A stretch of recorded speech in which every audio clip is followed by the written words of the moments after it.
নিরামিষ দিনে আমরা কি রান্না করব আমাদের গৃহিণীদের সেটা একটা খুব বড় চিন্তার বিষয়। কিন্তু আমাদের ঘরের মধ্যে চারিপাশে যা সবজি থাকে সেই দিয়ে আমরা সুন্দর সুন্দর নিরামিষ রেসিপি বানিয়ে নিতে পারি। আজ আমি একটা ফুলকপির সুন্দর নিরামিষ রেসিপি নিয়ে এসেছি, যেটা থাকলে আপনি মাছ মাংস সব কিছু ভুলে যাবেন। আসুন তাহলে আমরা সেটা দেখে নেব। কড়াই গরম করে সেখানে সর্ষের তেল দিয়ে দেব। সর্ষের তেল দিয়ে তেল গরম করে নেব। তারপর তেল গরম হয়ে গেলে তেলের মধ্যে আলু দিয়ে আলু ভালো করে কষিয়ে নেব। একটু বড় বড় করে আলু কেটে নিয়েছি। এখানে আমি ফুলকপি আলু সব কিছু একটু বড় বড় করে কেটে নিয়েছি। আলুর সঙ্গে আমি একটু হলুদ দিয়ে দেব। হলুদ দিয়ে আলুটা ভালো করে একটু লাল লাল করে কষিয়ে নিতে হবে। মিডিয়াম ফ্লেমে আলুগুলো একটু সময় নিয়ে লাল লাল করে কষিয়ে নেব। এখানে 40% মতো আলুটা সেদ্ধ করে নেব আলু কষানোর সময়। সেই জন্য আলুটা একটু সময় নিয়ে কষিয়ে নিতে হবে আর একটু লাল লাল করে কষাতে হবে। আমি আলুগুলো কষিয়ে নিই, আপনারা ততক্ষণে চলুন ভিডিওটা যারা দেখতে শুরু করেছেন একটা লাইক দিয়ে দিন। লাইক দিয়ে ভিডিওটা কন্টিনিউ করুন আর আমার ভিডিওটা সম্পূর্ণ দেখার অনুরোধ রইল। আলুগুলো ভাজা হয়ে গেছে, তুলে নিচ্ছি। এখন আমি ফুলকপিগুলো ভেজে নেব।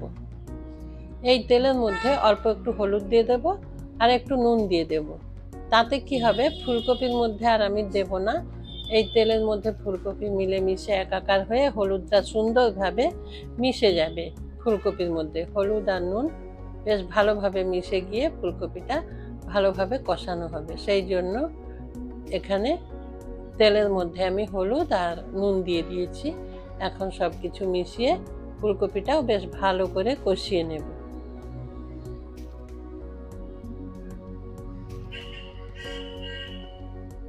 এই যে ফুলকপি এইভাবে ভালো করে কষিয়ে নেবেন। আর আমার রেসিপি একদম শেষ পর্যন্ত দেখতে থাকুন। আমি কি কি ব্যবহার করে এই ফুলকপিকে এত সুস্বাদু করে তুলেছি। অপূর্ব সুস্বাদু একটা রেসিপি আজ আপনি দেখছেন, সেই জন্য বলছি শেষ পর্যন্ত দেখতে থাকুন। খুব ভালো একটা ফুলকপি রেসিপি। ফুলকপি আমরা বিভিন্নভাবে রান্না করে থাকি, নিরামিষ, কখনো মাছ দিয়ে ঝোল, কখনো মাছের মুড়ো দিয়ে। নিরামিষও বিভিন্নভাবে রান্না করা যায়। তার মধ্যে আমি আজকে এইভাবে রান্না করেছি। আপনারা, আমার অনুরোধ, আপনারা শেষ পর্যন্ত দেখুন, তাহলেই বুঝতে পারবেন যে কীভাবে আমি এত সুস্বাদু করে তুলেছি এই ফুলকপি। ফুলকপি ভেজে নিয়েছি, তুলে নিচ্ছি এখন।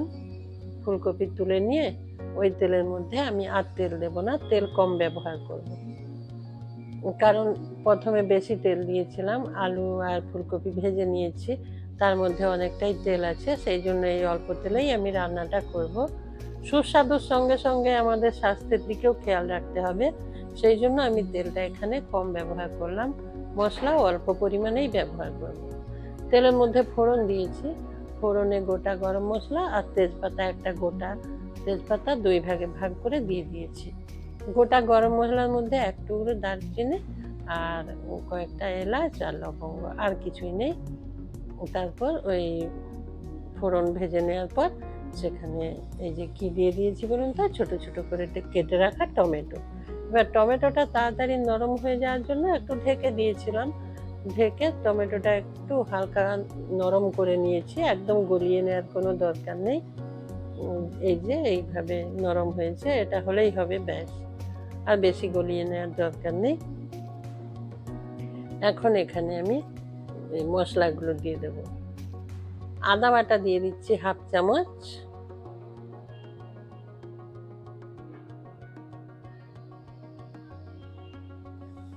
তারপর কাঁচা লঙ্কা দিলাম, কাঁচা লঙ্কা বাটা 1/2 চামচ দিলাম। আপনারা সেটা বুঝে দেবেন, আপনারা কতটা ঝাল পছন্দ করেন সেটা বুঝে লঙ্কাটা দেবেন, কাঁচা লঙ্কা বাটা। তারপর দিয়ে অল্প একটু মিশিয়ে নিয়েছি টমেটোর সাথে।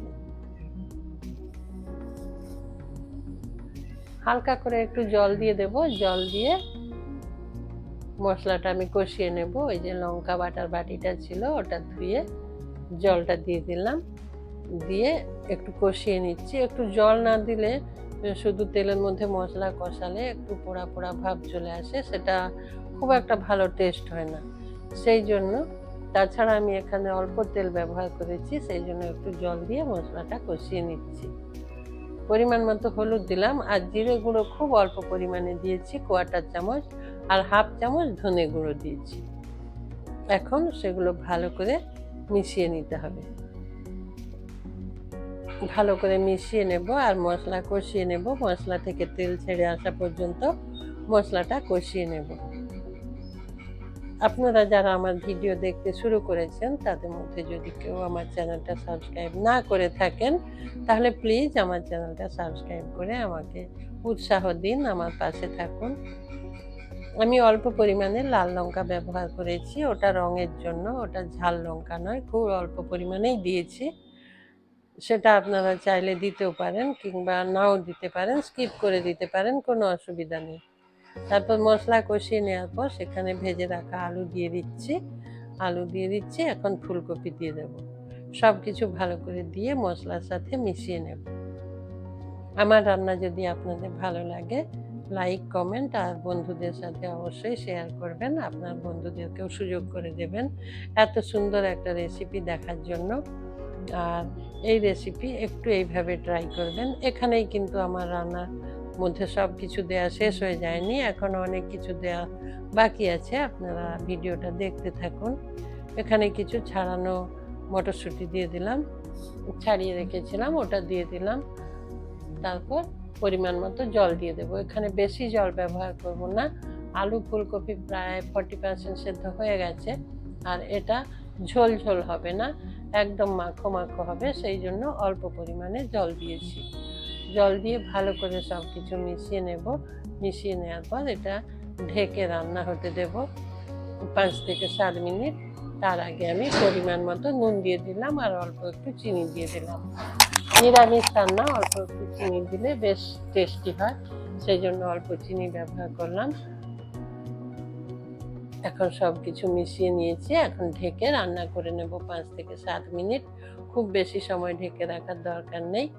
আর এদিকে ততক্ষণে আমি এই যে পনির নিয়েছি 3 টুকরো, একটু বড় টুকরো চৌকো করে কেটে নিয়েছি, ওগুলো এখন গ্রেড করে নেব। এই যে দেখুন, এইভাবে এই পনির, সম্পূর্ণ পনিরটা এইভাবে গ্রেড করে নিতে হবে। আপনাদের যদি আমার রান্না ভালো লাগে কমেন্ট করে জানাবেন। আর হ্যাঁ, যারা যদি কেউ আমার চ্যানেল সাবস্ক্রাইব করে থাকেন, তাহলে ডান দিকে থাকা বেল আইকনটা অবশ্যই প্রেস করে দেবেন। আর তাতে আপনি আমার রান্নার নোটিফিকেশান পেয়ে যাবেন, আর আমি অনেক উৎসাহ পাবো রান্না করার। সমস্ত পনিরটা গ্রেড করে নিয়েছি। এদিকে ফুলকপি আলু সেদ্ধ হয়েছে কিনা আমি দেখে নেব একটু।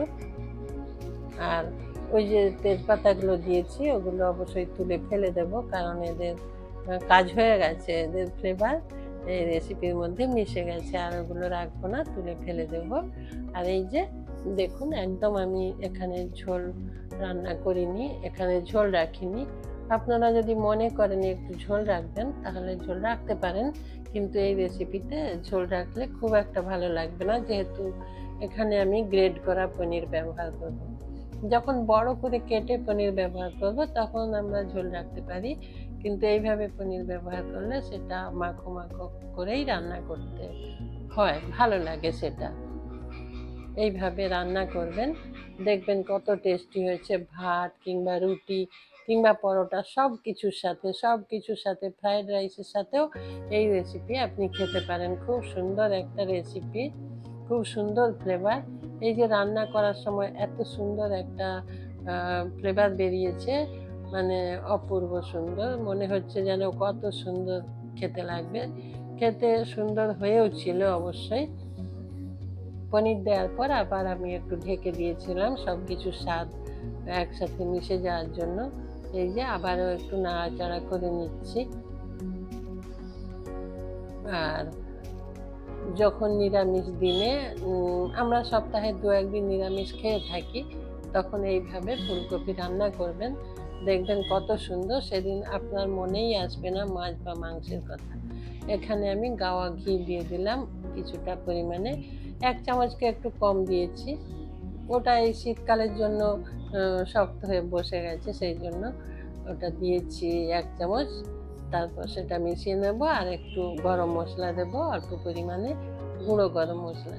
এখানে অল্পই দেব, কারণ আমি ফোড়নে গরম মশলা ব্যবহার করেছি তো, এখন বেশি দিলে ভালো লাগবে না।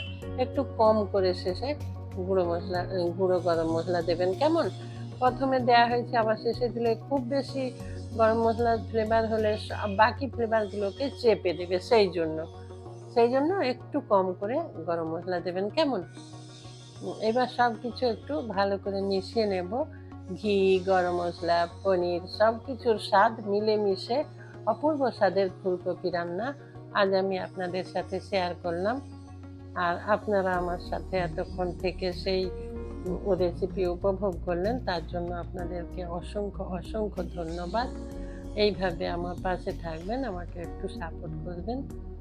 নমস্কার, ভালো থাকবেন সবাই, সুস্থ থাকবেন।